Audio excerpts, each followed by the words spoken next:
semuanya. Saat ini kami sedang berada di Batik Marindau dan saya sekarang sudah bersama Abah Meka. Selamat pagi, Abah. Pagi. Oke. Kami ada beberapa pertanyaan mau ditanyakan kepada Abah seputar Batik Marindau ini. Oke. Ya, silakan. Untuk pertanyaan pertama, Abah, apa yang membuat batik Injung khas dan berbeda dari batik-batik lainnya di Indonesia? Oke, kalau kita bicara batik sama Indonesia, saya keingat tahun 2020 itu waktu kita menang dengan acara Ekraf ya, Ekraf Hari Batik Nasional itu 2020 saya sempat ikut kompetisi mewakili Jambi dan alhamdulillah waktu itu kita dapat papan besar nasional. Nah di sana kita memang masing-masing daerah mewakili melakukan presentasi kelebihan dari masing-masing batik. Nah, di 8 nasional itu 5 diantaranya adalah batik Jawa, 1 Sumatera, 1 Kalimantan, 1 Sulawesi. Kalau bicara soal batik tentu kita pasti kalah ya sama batik Jawa ya, pasti kalah. Nah, yang membuat kita itu kemarin bisa masuk top 8 adalah ketika kita mengkombinasikan batik itu menjadi sebuah sesuatu yang menarik. Dari segi motif saja kita adalah termasuk unik karena kita ngangkat aksara Injung karena itu jarang sekali ya. Kalau di tempat Jawa kan biasa ada motif hewan kayak burung, terus kayak motif tumbuhan ya. Sementara kita adalah motif aksara.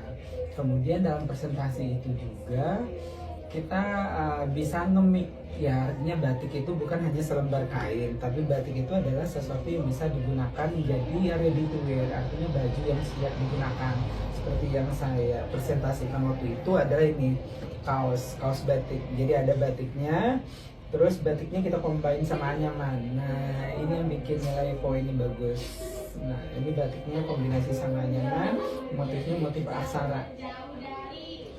Nah, jadi kalau membuat kita berbeda yaitu yang pertama dari motif, yang kedua dari pengemasannya. Berarti dari motif ya, Mbak? Iya, dari motif ya. Pertanyaan kedua, Mbak, apakah ada sejarah di balik batik Injung ini, Mbak? Kalau batik itu sendiri bukan dari Jambi, juga bukan dari Kerinci, karena ini adalah hasil adaptasi dari kayak perkawinan budaya ya, perkawinan budaya. Jadi ini kan lebih identik sama Jawa. Sebenarnya batik itu datang ke Sungai Penuh adalah sebagai sebagai penambah nilai produksi untuk industri rumah tangga sih awalnya. Kemudian perkembangan batiknya juga diterima baik oleh masyarakat, sama pemerintah juga disupport. Akhirnya dibikinlah home industry, jadi rumah-rumah produksi batik. Nah sampai sekarang batik bisa dinikmati oleh semua orang. Oke, Mbak. Untuk apakah ada filosofi di balik motif di batik Injung ini? Iya, sebenarnya kalau filosofi ini karena aksaranya aksara Injung sebagai motif utama, jadi kita memberikan pesan kepada generasi muda. Kita ini adalah generasi yang punya banyak warisan budaya, Salah satu juga batik aksara Injung pernah diteliti bahwasanya menjadi salah satu aksara tertua kan. Otomatis kita juga sebagai salah satu suku tertua di dunia. Nah kita harus bangga dong gitu kan. Itu pesannya di sana sih, harus bangga gitu. Oke, Mbak. Batik Injung kan biasanya digunakan dalam dalam acara apa aja, Mbak? Dan selain bisa dibuat sebagai baju, bisa dibuat sebagai apa? Kalau penggunaannya dulunya batik hanya digunakan untuk seragam kantor yang biasa digunakan Senin sama Selasa Kamis.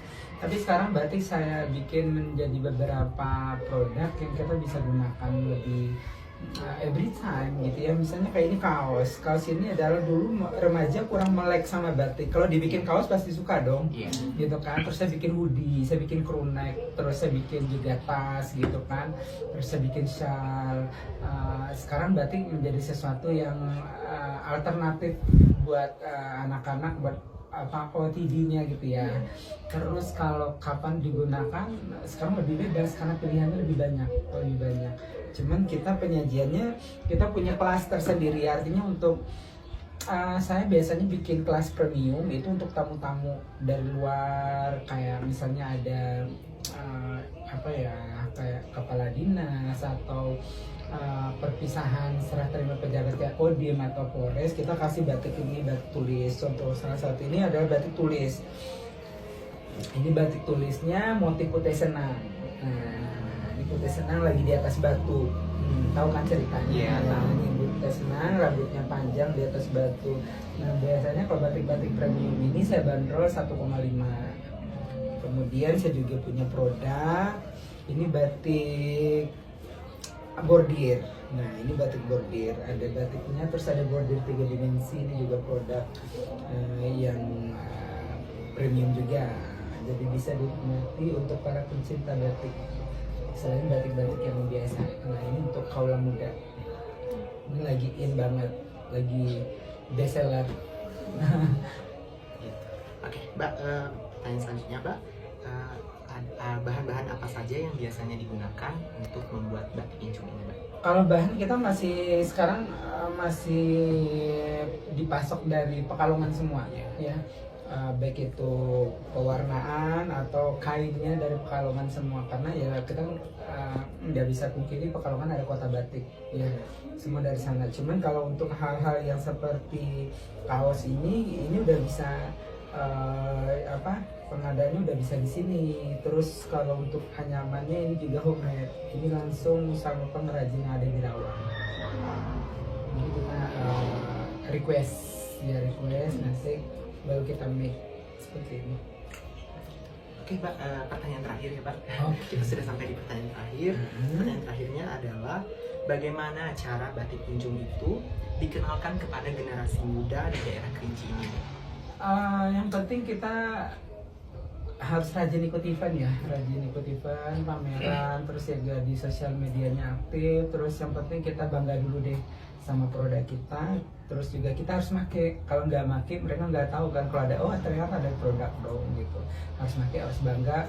Kemudian kita ke depan kita mau bikin kayak ada bersama pemerintah juga sih, ada wisata batik. Jadi teman-teman muda kalau datang jadi bisa langsung batik gitu kan, terus bawa pulang hasil batiknya seperti apa.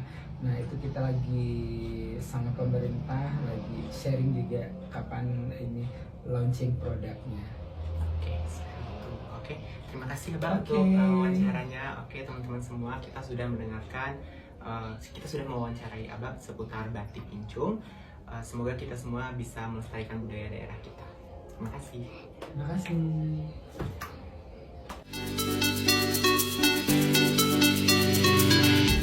Batik dikombinasi sama pewarnaan pucuk ubi. Ada batiknya, ada pucuk ubinya. Itu juga digulai.